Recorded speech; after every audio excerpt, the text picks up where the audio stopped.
ఆంధ్రప్రదేశ్ సంబంధించి CDPO child development project officer ఏవైతే పోస్టులు ఉన్నాయో దానికి సంబంధించి అతి త్వరలో నోటిఫికేషన్ వచ్చే అవకాశం ఉంది. కాబట్టి సిఎస్బిఐఎస్ అకాడమీ విజయవాడ బ్రాంచ్ ఏదైతే ఆంధ్ర లయోలా కాలేజ్లో ఉన్న Vijayawada branch CSBIS academy branch ఉందో అక్కడ కోచింగ్ స్టార్ట్ అవబోతుంది. ఈ కోచింగ్కి సంబంధించి అసలు ఈ పోస్టులు ఎలా ఉంటాయి, దీనికి సంబంధించిన సిలబస్ ఏంటి, దీనికి సంబంధించి ఓరియంటేషన్ సెషన్, ఒక అవగాహన సదస్సు జరుగుతుంది సిఎస్బిఐఎస్ అకాడమీ విజయవాడలో ఈ సెప్టెంబర్ 21వ తారీఖున, అంటే ఆదివారం పొద్దున 10:30 గంటలకి. దీనికి సంబంధించి హైదరాబాద్ నుంచి ఫ్యాకల్టీ వచ్చి మీకు బోధిస్తారు. మీరు ఎవరైనా ఈ సిడిపిఓ ఎగ్జామ్స్ రాయాలని ఇంట్రెస్ట్ ఉంటే కనుక ఖచ్చితంగా ఈ సదస్సుకు రావచ్చు.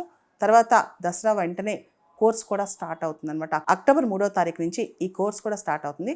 సెప్టెంబర్ 21వ తారీఖున మీకు దీనికి సంబంధించిన ఓరియంటేషన్ సెషన్ ఉంటుంది. పూర్తి స్థాయి ఫ్యాకల్టీ మొత్తం మీకు ఏదైతే పేపర్ 1 ఉందో జనరల్ స్టడీస్, అదేవిధంగా పేపర్ 2 ఏదైతే స్పెషలైజ్ సెక్షన్స్ ఉన్నాయో home science, social work, sociology, వీటికి సంబంధించి ప్రత్యేకమైన నిష్ణాతులైన ఫ్యాకల్టీ వచ్చి మీకు బోధిస్తారు.